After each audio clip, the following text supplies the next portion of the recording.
Panginoon, alagaan mo ang aking pamilya. Panginoon, maraming salamat sa mga bagong blessings na hatid ng araw na ito. Alam ko, Lord, na marami ka na namang pagpapala na ibibigay sa akin.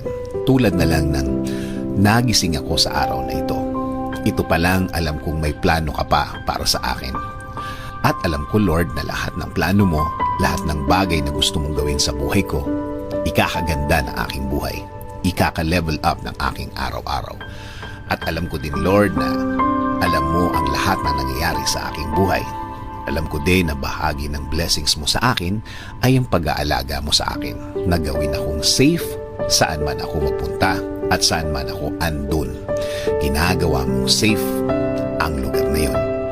At alam ko, Lord, na since ikaw ang nanguna ng aking buhay, alam kong patuloy mo akong i-guide sa mga darating na araw at panahon. At sa lahat ng aking gagawin sa mga susunod na araw, linggo, at mga taon na darating sa aking buhay. Kaya ngayon, Lord, kasama po ng aking dasal na ito na alagaan at protektahan mo din ang aking pamilya, Lord. I-bless mo sila sa lahat ng kanilang gagawin at pupuntahan. Patuloy niyo silang i-guide at gagawing blessed kahit saan man sila mapunta.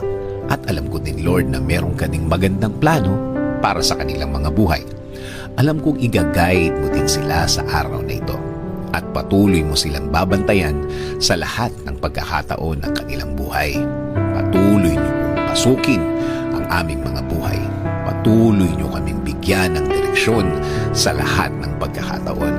Ilagay niyo po sa aming mga buhay ang mga tamang opportunity sa aming mga daan.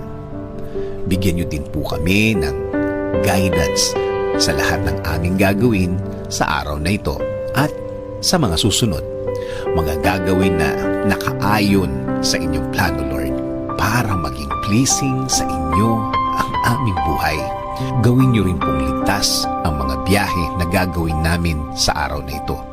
Ilayo niyo po kami sa mga masasamang pangyayari na pwede naming ikapahamak. Ilayo niyo rin po kami sa mga taong gumagawa at nagpaplano palagi ng masama sa kanilang mga kapwa. Huwag niyo pong hayaan na matupad ang masamang nasa isip nila.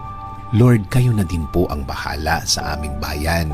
Ilayo niyo ang aming bayan sa kahit na anumang sakuna.